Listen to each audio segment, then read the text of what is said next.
Hey guys, Professor Bill, Comic Book University, and today we're going to be talking about a comic book dealing with Jason, Friday the 13th. That's right. So we're going to be doing Friday the 13th, Pamela's Tale. Now this is a Wildstorm Comics print, all right? The imprint, I should say. Now the writer, Mark Andreyko, and the artist, Sean Mull. Again, Wildstorm Comics. This came out in July and August of 2007. This was just a two-part comic. The Wildstorm was actually doing a whole slew of Friday the 13th comics. They got the license for it, and they went crazy with it. Now, one of the cool parts about this is that it explores, well, obviously just in the name, this is Pamela's story. This is his mom's story. So this isn't perfectly in line with the continuity that has been established throughout, but several factors are the same, including the name of Jason's father. That's cool information. I'm just saying, that's really cool. And this is the first time that I personally have ever seen a picture of this guy. Big, creepy, freaky, scary guy. Now, his name, Elias Voorhees, actually originated in one of the novels. I swear to God I didn't know this, because I love Jason, but just not to the super fan extreme.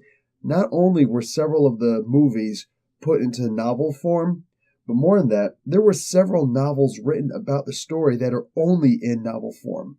Now, I don't know that I've read every single comic that's ever come out with Jason, but yeah, I've read several. Including the Ash and Freddy Krueger and Jason Voorhees crossover, which wasn't the greatest, but it was kind of cool. I didn't really have a problem with it.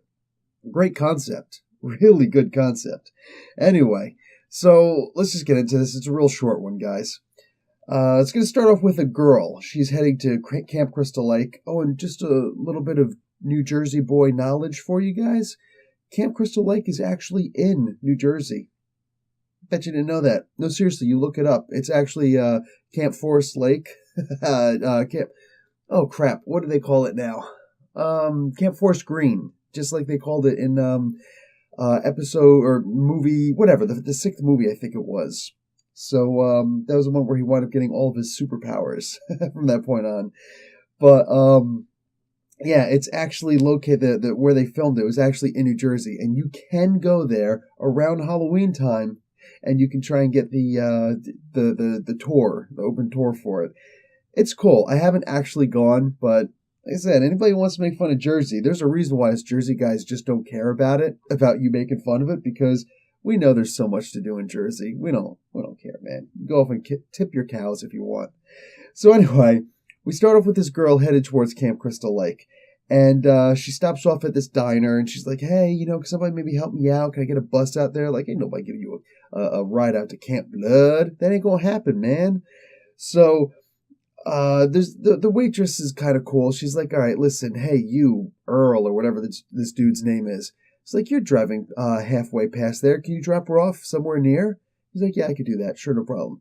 Goes out and immediately gets accosted by this crazy, there's always got to be some drunken, crazy wino someplace in some city, right? And dude just comes out and he's like, "You're trying to go to Camp Crystal Lake. Don't. Nobody ever comes back. Hey!"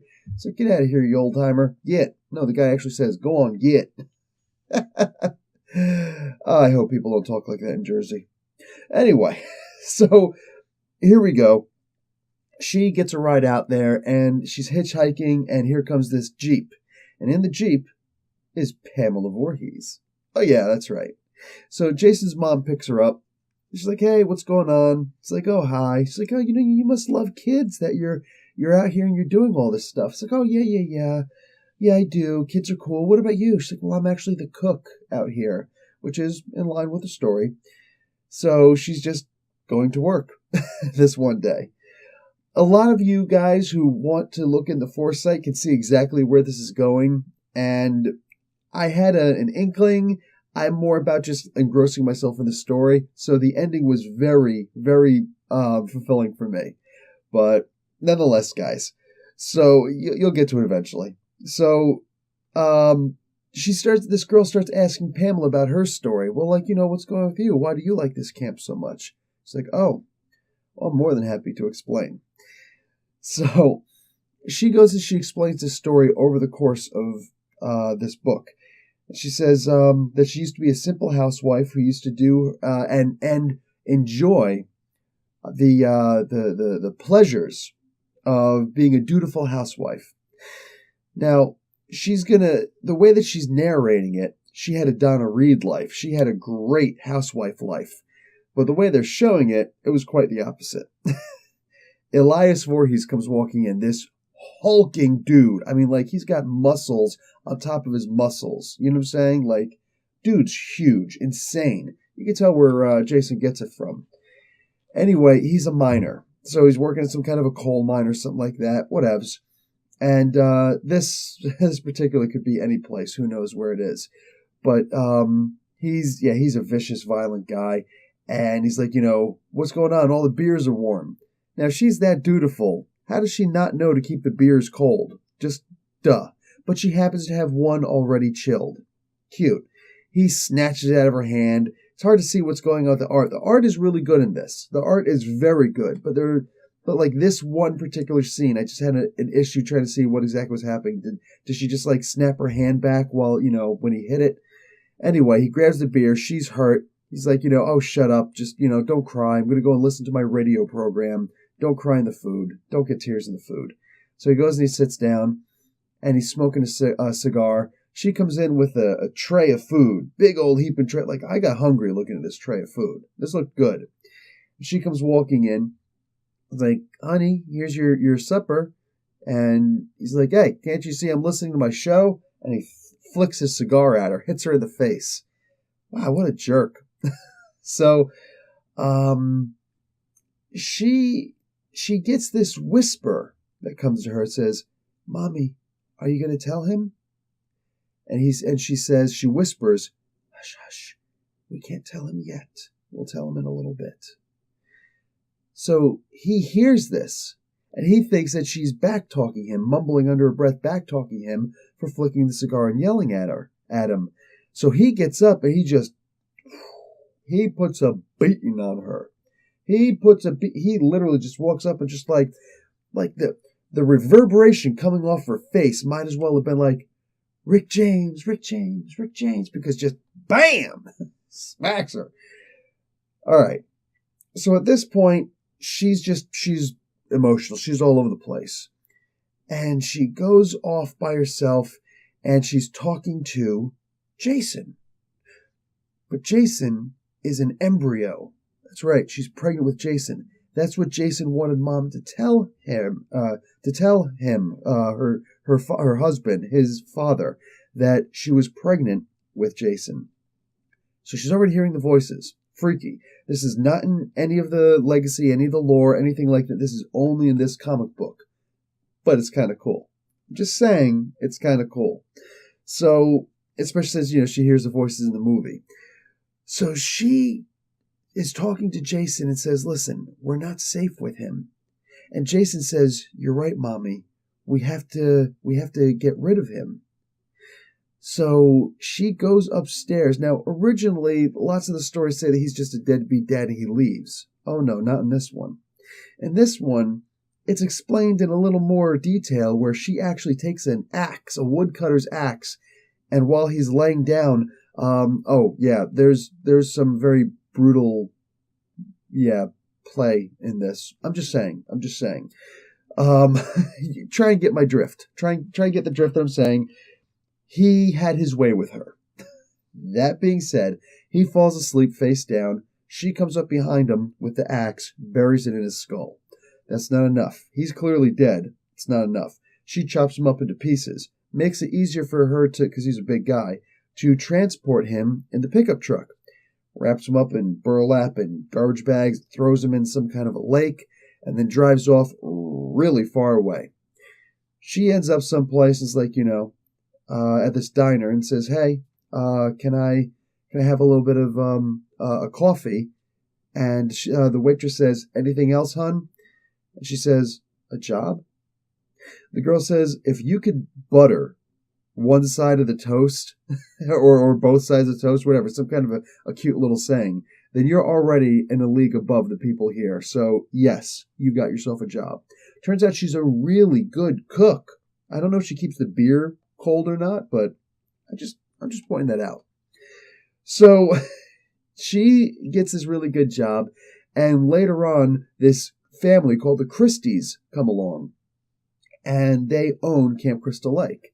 Like, listen, could you come over and, work for us? You got the best food that we've ever tasted. So I already got a job.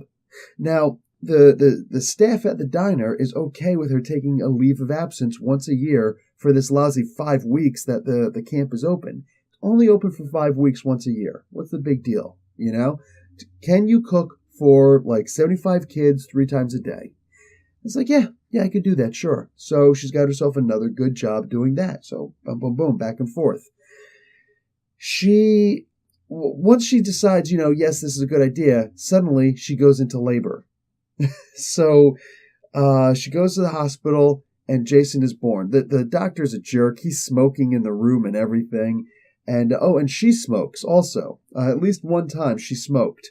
So we can assume that maybe this is where the deformity comes from. Don't smoke while you're pregnant, for crying out loud.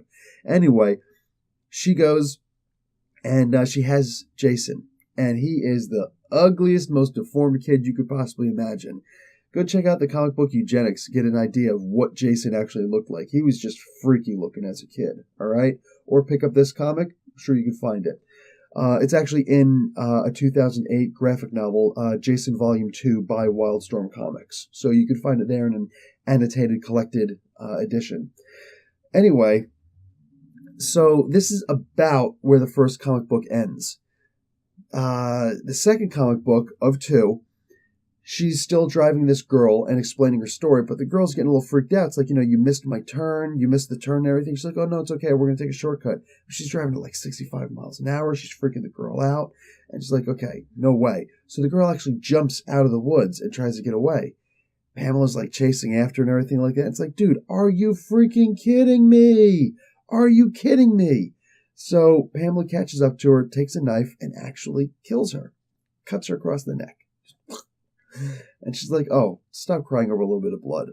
So she takes her, puts her in the Jeep, seatbelts her in. She's dead. This girl's dead. But she's got places to be. So she continues explaining the rest of the story to the girl. Yeah, dude, thank God at least we're there, but I feel okay right now. Y'all gonna tell me something shows up behind me, right? Because Jason teleports. I'm just saying. Anyway, so she goes and explains how Jason grew up and she wanted to have a good life for him, but a lot of other kids wouldn't get him.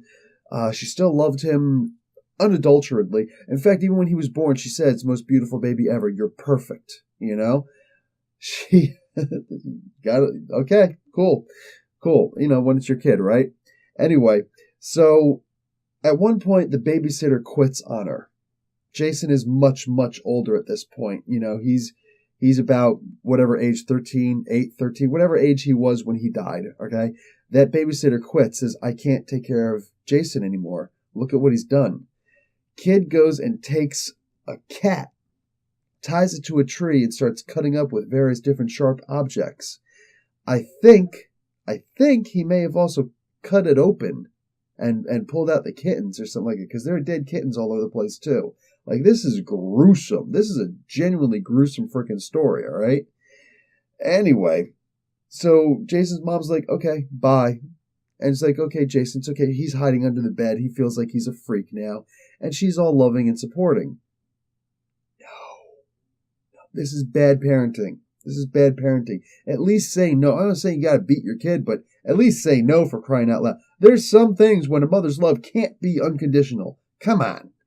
Anyway, so she hugs him up and everything like that, and she calls up the Christies and says, listen, I gotta quit because I don't have a babysitter. I'm gonna have to stay home with my kid. It's like, oh, you can't quit. Please don't quit. There's only like, another week or two, whatever, okay? It's only a 5-week thing. Can you please just come in? Hey, you know what? I've got an idea. Bring Jason. It's a place for kids, right? He can hang out with the other kids. He'll be fine. Jason's all sorts of like embarrassed and things like that. And he's really shy, doesn't want to be with the other kids, and he's hiding. The counselors are cool with him. They've apparently seen him before, and they're cool with him and everything. They don't freak out, and but he's still hiding behind his mom. His mom turns around and gets a little stern with him and says, Jason, go. And she says to herself, narrating, and I didn't realize how soon I would regret making him go. So she goes off and she starts cooking, and Jason is out playing by the lake. Two of the counselors go off into the woods. You know the story. Jason, however, follows the counselors in to see what they're doing. He's a curious, scientific sort. He sees what's going on, and he jumps on the back of the guy and starts wailing on him. Just bow, bow, bow. And mind you, he can't talk. He can only make like grunting and noise, you know? Now, I gotta admit, it must have been scary. She was screaming a lot. That being said, yeah. Yeah. The guy's freaked out. He turns around, backhands Jason, and he's like, "Oh, I didn't realize it was you." Jason's like, and just runs away. So he's trying to put on his clothes as the girl's yelling at him. "I can't believe he did that. I'm going after him." And he chases after him. He's too far behind. Jason runs off of the docks and jumps into the lake. Jason never learned how to swim. Jason drowns. They can't find. They do a search. They can't find his body. His mom's distraught. At the exact same time that happens, she cuts her hand while like cutting carrots or something like that, you know? And it's kind of messed up. She breaks down, whatever. The thing that killed her is that nobody got in trouble for it. And more than that, they opened the camp up the next year. It was just whatever. A boy died, oh well. And life went on. And she couldn't stand that because Jason was her world. So this is where, of course, it gets freaky. And she goes around, and every year, I guess she's like killing people. Anyway, she, at this point, she pulls up. I didn't even need this thing at all, did I? Anyway, so her example of what she's doing, mind you, this is cool. She says that she's not necessarily killing them. She's just disciplining these kids. Interesting, since she never disciplined Jason. But her discipline, mind you, means killing these kids. You know what I'm saying? These camp counselors and whatnot. So, now in the comics, Jason will often spare children, which is cool. And I imagine that, you know, Pamela would also. These are, mind you, like teenagers. You know what I'm saying? It's the counselors that she's going after. It's not the children. So, anyway, I don't know. This is pretty much where the story ends, but it ends with her pulling up in the Jeep as this other girl saying, "Oh my God, they're all dead. All my friends are dead. He's dead. She's dead." And if you remember these words, this is what was said by Alice in the end. I think it was Alice. I think it was actually Alice. I don't think that she, yeah. So Alice is the one who eventually wound up cutting off her head, what was it, with the machete? Anyway, yeah. So this is pretty much where the pseudo end of the original Friday the 13th movie ends, and this is where the book ends. So that was the part I was talking about in the beginning of this. That was kind of cool to me because I just got engrossed in the story. I wasn't trying to look for anything. I was just trying to read a good story. And I got to the end. I was like, "Oh no way! Oh, get out of town!" So the trick of it was that there was that was the dead body that was in the Jeep at the time. Like, okay, that was kind of cool. I dug that. I enjoyed the comic. It was pretty good. Computer screen keeps going out.